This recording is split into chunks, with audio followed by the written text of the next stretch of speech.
Imagine, if you will, a life meticulously constructed, brick by carefully placed brick, upon a foundation of absolute certainty. For Eleanor Vance, that certainty was her solitude. Not a bitter, lonely solitude, mind you, but a quiet, deeply ingrained understanding of her place in the world. An only child. From the sun-drenched days of her childhood, chasing fireflies in the sprawling backyard of her family's stately Victorian home in upstate New York, to the hushed, book-lined tranquility of her adulthood as a renowned literary historian, Eleanor knew, with an unshakable conviction, that she was the sole inheritor of her parents' love, their legacy, and indeed, their very bloodline. Her mother, Evelyn, a woman of refined elegance and a sharp, inquisitive mind, had often regaled Eleanor with tales of her own childhood, always emphasizing the unique bond they shared as a tight-knit trio. Her father, Arthur, a quiet but deeply devoted man who spent his days as a respected constitutional lawyer, had reinforced this narrative with his gentle, unwavering presence. Their world, Eleanor believed, was a perfect, self-contained sphere, orbiting around their shared affection. There were no hushed whispers of forgotten relatives, no faded photographs of distant cousins tucked away in dusty attics, no lingering sense of other lives that might hint at a different truth.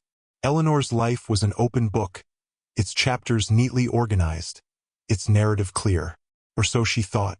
The first tremor in this meticulously constructed world wasn't a seismic shock, but a subtle, almost imperceptible shift, like the whisper of wind through an autumn forest, hinting at a coming storm. It began not with a dramatic revelation, but with the mundane, the inevitable. Her father, Arthur, had passed away peacefully in his sleep, a gentle closing of a chapter that, while heartbreaking, was nonetheless expected.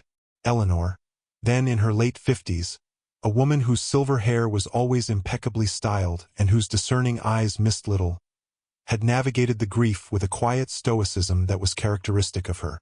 The funeral was a dignified affair, attended by a select few colleagues and close friends who spoke of Arthur's integrity and his quiet brilliance. The comfort of their shared sorrow offered a temporary balm.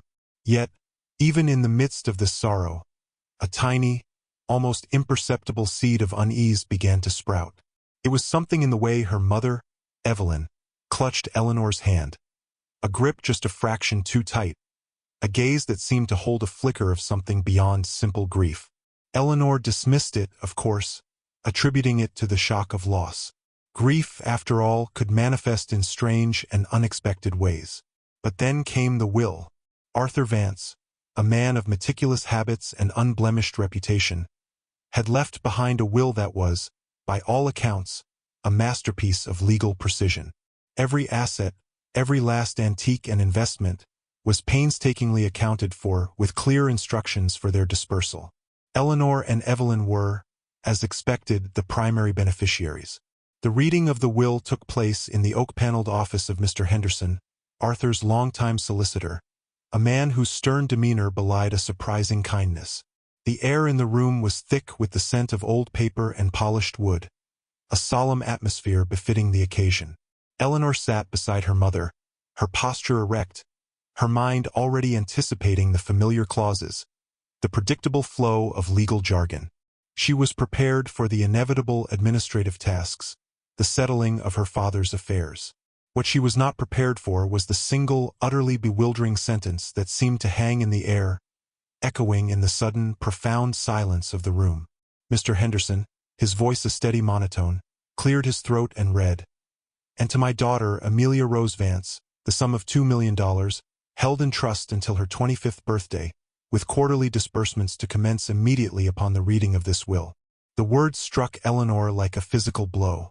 Amelia Rose Vance. The name hung there, alien and incongruous, in the carefully constructed reality of her life. Her initial reaction was a bewildered incomprehension. A mistake, surely. A clerical error, perhaps, or a misreading. Her eyes darted to Mr. Henderson, whose impassive face offered no answers. Then to her mother, Evelyn, whose face, usually a mask of graceful composure, had drained of all color, leaving it ashen and taut. Evelyn's hands, clasped tightly in her lap, trembled almost imperceptibly. A cold dread, a serpentine coil, began to tighten in Eleanor's stomach. Amelia Rose Vance. The name resonated with a strange, unsettling familiarity, yet it belonged to no one she knew, no one who had ever been mentioned in the entire sprawling tapestry of her family history. Her parents, her only parents, had never spoken of another child. The idea was not just preposterous, it was an impossibility. She was Eleanor Vance, the only daughter, the singular focus of their affection, the sole heir. This name, this Amelia, was a phantom, an intruder in the sacred space of her family. The silence that followed Mr. Henderson's pronouncement was not the respectful hush of grief, but a gaping, suffocating void. Eleanor's mind raced, desperate to reconcile the impossible. Was it a distant relative? A forgotten niece, perhaps? Or a ward her father had taken in without her knowledge? But the will explicitly stated, "my daughter." The words were unambiguous, stark in their clarity. Her gaze returned to Evelyn, whose eyes, wide with a mixture of terror and resignation, refused to meet hers. It was then, in that chilling silence, that a terrible, undeniable truth began to crystallize. The tremor wasn't just a shift. It was the first crack in the very foundation of her existence. The whisper of wind had become a howling gale. The meticulously constructed life, brick by carefully placed brick, was beginning to crumble. And Eleanor, the woman who thought she was an only child, was suddenly standing on the precipice of an abyss, staring into a past she never knew existed, a past that threatened to swallow her whole. The question echoed in the confines of her mind, a desperate, insistent plea. Who was Amelia Rose Vance? And why had her parents, her beloved, truthful parents, kept her a secret? The answer, she knew, lay buried somewhere in the depths of their shared history, waiting to be unearthed, no matter how painful the excavation might prove to be. The journey into that darkness had just begun.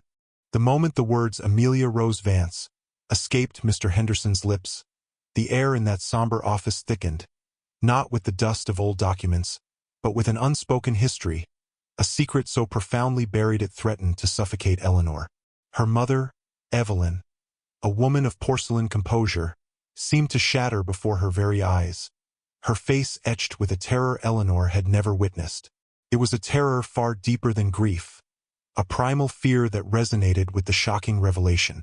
Eleanor's own mind, usually a fortress of logic and order, spun wildly. Amelia Rose Vance. The name was a key, but to what lock? Her parents, Arthur and Evelyn, had always been the epitome of transparency. Their lives an open book, their love for her unwavering and undivided. The idea of another child, a daughter, hidden away for decades, was not just an anomaly. It was an act of profound betrayal, a clandestine existence that poisoned every memory, every shared moment. The immediate aftermath was a blur of hushed conversations and strained silences.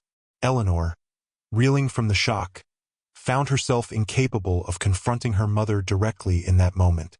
The weight of the unspoken accusation, the sheer impossibility of it all, was too immense. Mr. Henderson, sensing the seismic shift in the room, gently suggested they reconvene at a later date, allowing them time to process the unforeseen clause. Unforeseen clause. The euphemism felt like a cruel joke. This wasn't a clause. It was a bomb, detonated in the quiet sanctity of her life.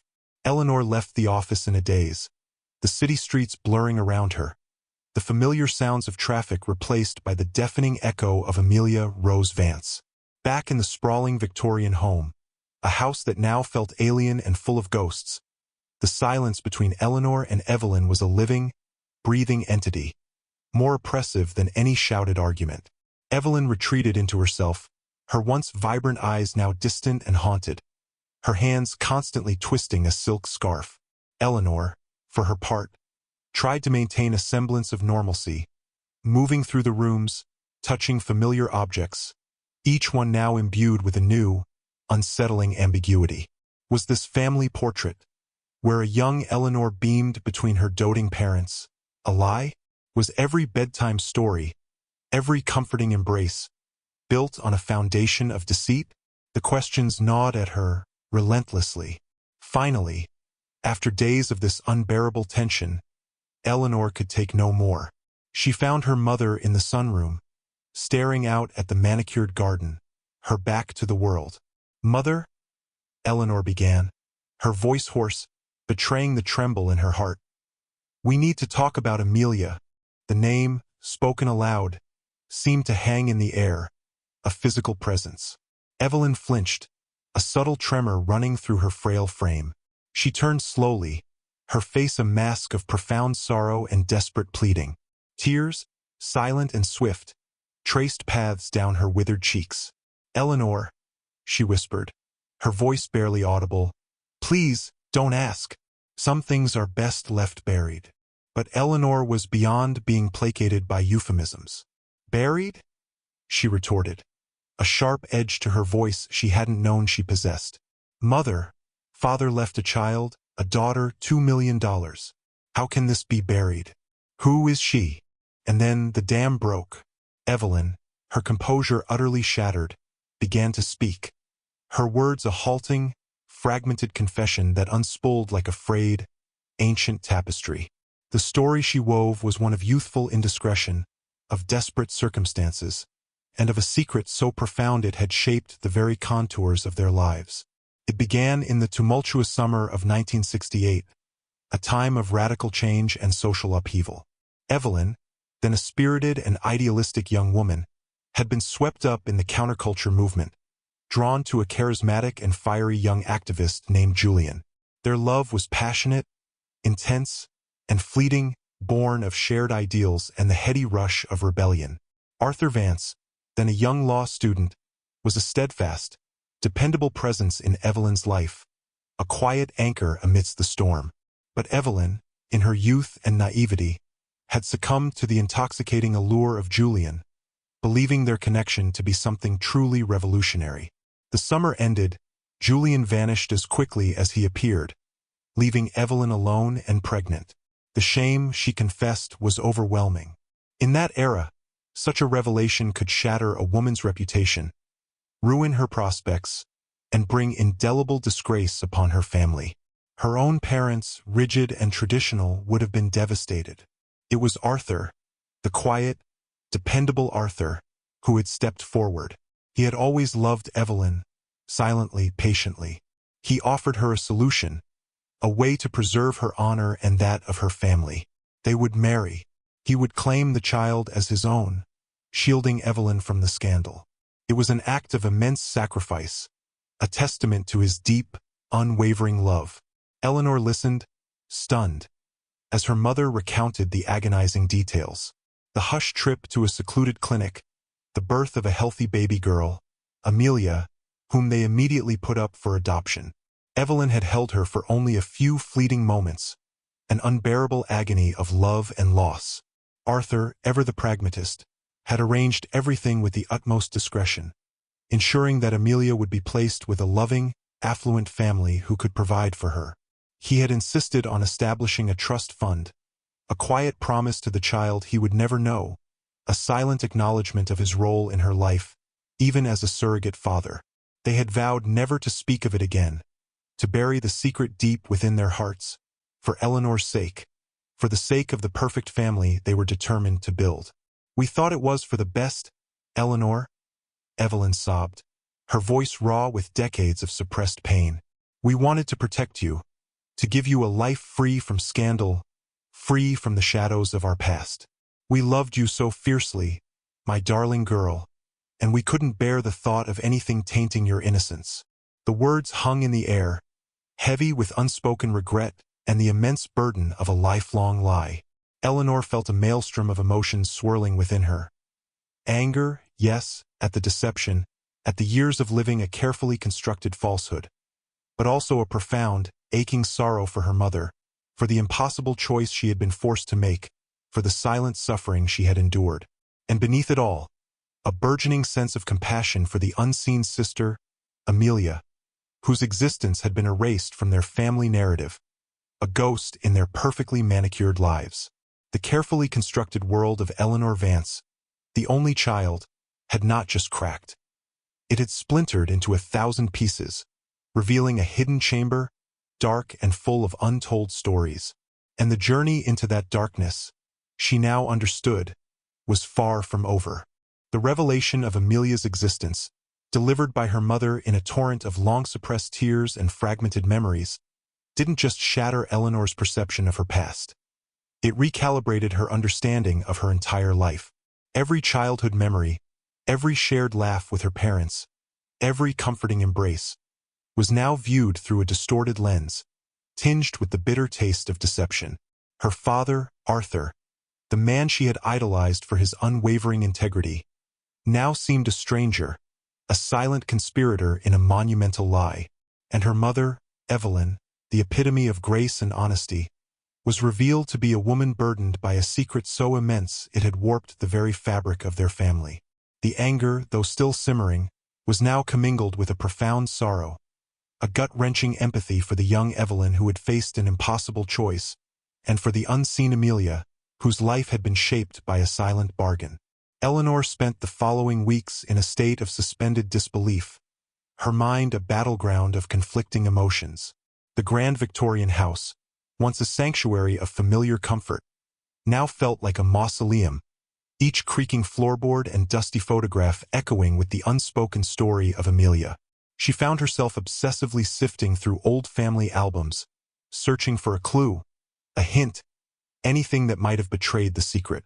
She scrutinized her parents' faces, looking for traces of guilt or sadness, but found only the familiar expressions of love and contentment she had always known. The meticulousness of their deception was almost terrifying. Her mother, meanwhile, seemed to shrink before Eleanor's eyes. Evelyn's confession had been a painful catharsis, but it had also left her utterly depleted, a shadow of her former elegant self. She spent her days gazing out the window, lost in a silent world of regret and remembrance. Eleanor knew she couldn't simply let the matter rest. The $2 million in Amelia's name wasn't just a financial allocation. It was a beacon, a tangible manifestation of a life that existed, a sister who was out there somewhere. The idea of Amelia, a complete stranger, yet irrevocably linked by blood, was a powerful, unsettling presence. Eleanor felt an irresistible pull, a deep, primal urge to find her, to unravel the full extent of this hidden history. Her first step was to return to Mr. Henderson. The stern solicitor, accustomed to the predictable world of wills and estates, was clearly uncomfortable with the emotional aftermath of Arthur Vance's final testament. Eleanor, her voice steady despite the tremor in her hands, pressed him for more details. "Mr. Henderson," she began, "my father must have left some information about Amelia. A name? An address? Anything that could lead us to her." Mr. Henderson, after a moment of visible hesitation, opened a locked drawer in his desk.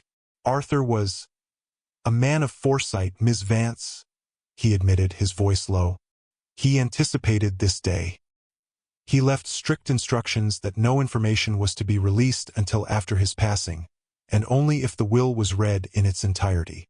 He then produced a single aged envelope, its edges yellowed with time. This, he said, was for you, Eleanor, and for Evelyn, should you ever choose to seek her." Inside the envelope, Eleanor found a faded adoption certificate and a single, neatly typed letter from her father. The certificate confirmed the adoption details, the date of birth, the hospital, and the names of Amelia's adoptive parents, David and Sarah Montgomery of Willow Creek, California. The letter, however, was what truly pierced Eleanor's heart. It was written in Arthur's precise, elegant hand, a confession of his own sorrow and regret. He spoke of his love for Evelyn, his desire to protect her, and his profound sadness at having to give up a child he had quietly promised to care for. He explained that he had discreetly monitored Amelia's life from afar, ensuring she was loved and well provided for. He had even, in his meticulous way, established the trust fund as a means of offering her a measure of independence and a connection to the family she never knew, should she ever choose to seek it. He ended the letter with a poignant plea for understanding and forgiveness, a testament to the complex layers of love and sacrifice that had defined his life. The discovery of Amelia's adoptive parents' names and location ignited a fierce determination in Eleanor. Willow Creek, California. It was a long way from upstate New York, a different world entirely. But the distance suddenly seemed insignificant. The $2 million was a silent apology, a profound acknowledgement of Amelia's existence. Eleanor felt an overwhelming compulsion to deliver that apology, not just in financial terms, but in the truth of their shared history. She packed a small bag, made arrangements for her mother's care with their trusted housekeeper, and booked a flight to California. She didn't know what she would say, or how Amelia would react. Would she be angry, confused, or simply indifferent? The possibilities swirled in her mind, a maelstrom of anticipation and dread. But one thing was clear. The quiet, solitary life she had always known was irrevocably over. The ghost of her sister was no longer a whisper. It was a tangible presence, pulling her towards an uncertain future, a future where the fractured pieces of their family might, just might, be reassembled. The journey to Willow Creek was not just a geographical one. It was a pilgrimage into the heart of a buried secret, a quest for understanding and perhaps for healing. The journey to Willow Creek felt like a passage through time, each mile traversed bringing Eleanor closer to a past she never knew existed, a history that pulsed with the unspoken lives of her hidden family. The landscape shifted from the rolling green hills of New York to the sun-baked expanse of California, a stark visual representation of the chasm between the life she had known and the one she was about to discover. Her mind was a whirlwind of anxieties and hopes. How would Amelia react? Would she be a stranger, cold and indifferent to this sudden, dramatic intrusion? Or would there be a flicker of recognition, a resonance of shared blood that defied decades of separation? Upon arriving in Willow Creek, a charming, albeit unfamiliar, town nestled amongst rolling vineyards, Eleanor felt a wave of profound apprehension. The Montgomery's address led her to a beautiful, sprawling ranch-style home, its facade exuding an air of quiet prosperity. Taking a deep breath, Eleanor approached the front door, her heart hammering against her ribs like a trapped bird. She raised her hand to knock, then hesitated. What if Amelia wasn't there? What if the Montgomerys had moved, leaving no trace? The thought sent a cold shiver down her spine. But the thought of turning back, of returning to the comfortable lie of her former life, was even more unbearable. With renewed resolve, she rapped on the heavy oak door. The woman who answered was in her early 60s, with a kind, open face framed by soft, silver-streaked blonde hair. Her eyes, a striking shade of blue, held a warmth that instantly put Eleanor at ease. "Can I help you?" the woman asked, her voice gentle with a slight melodic lilt. Eleanor's breath caught in her throat. Those eyes, they were almost identical to her own, a startling mirror of her father's distinctive blue gaze. "Amelia," Eleanor managed to croak, the name a fragile bridge between their two worlds. The woman's eyes widened, a flicker of surprise, then something akin to recognition, crossing her features. "Yes," she said slowly, her voice laced with cautious curiosity. "And you are?" "I'm Eleanor," Eleanor replied, her voice gaining strength. "Eleanor Vance. I believe we're sisters." The words hung in the air, potent and shattering. Amelia's reaction was not one of immediate joy or anger, but a profound, almost stunned silence. Her eyes, those piercing blue eyes, searched Eleanor's face, as if trying to piece together a fragmented puzzle. Then, a single tear escaped and traced a path down her cheek. I always wondered," Amelia whispered, her voice thick with emotion. "My parents, David and Sarah, they told me I was adopted when I was old enough to understand. They were wonderful, truly, but there was always a part of me that wondered about my birth family.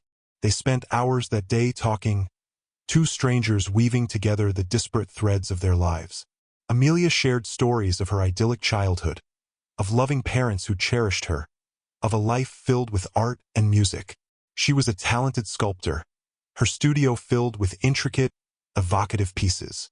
Eleanor, in turn, recounted her own upbringing, the seemingly perfect family unit, the shock of her father's will, and her mother's agonizing confession.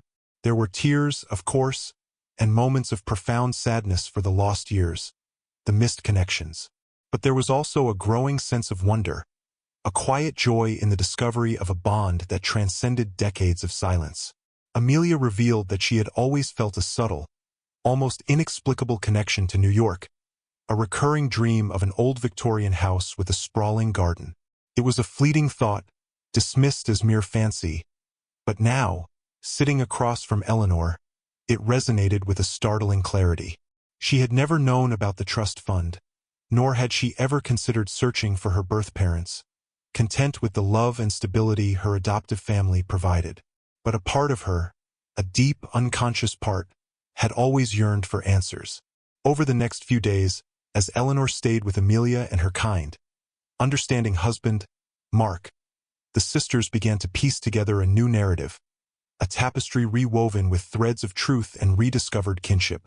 They shared old photographs, stories, and laughter, finding uncanny similarities in their mannerisms, their shared love for classical music, even their quirky sense of humor. The initial shock gave way to a burgeoning affection, a quiet recognition of a profound familial bond that had simply lain dormant. Eleanor felt a lightness she hadn't realized was missing, a sense of completeness that came from finally understanding the full story of her family, with all its complexities and imperfections. Her mother, Evelyn, had indeed suffered, and her father, Arthur, had carried a heavy secret, but their actions, born of love and protection, had ultimately led to this unexpected reunion. As Eleanor prepared to leave Willow Creek, a bittersweet feeling settled over her. The journey had been arduous, fraught with emotional turmoil, but the destination was more profound than she could have imagined. She had found not just a sister, but a missing piece of herself, a new chapter in the unfolding story of her life. The world, once a small, predictable sphere, had expanded, revealing a richness and depth she had never known. "This isn't goodbye," Amelia said, embracing Eleanor tightly at the airport, her eyes brimming with tears. "This is just the beginning." And Eleanor knew she was right. The $2 million, the catalyst for this extraordinary discovery, was now simply a symbol of a connection forged through the crucible of a hidden past. It was a legacy of love, complicated but undeniably real. So, if this story has resonated with you, if it has sparked a flicker of curiosity about the hidden chapters in your own family's history, then perhaps you understand the profound impact of a single revelation.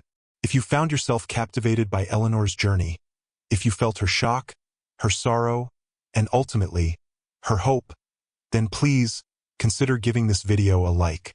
Your support helps us continue to share these incredible, often unbelievable, tales of human connection and resilience.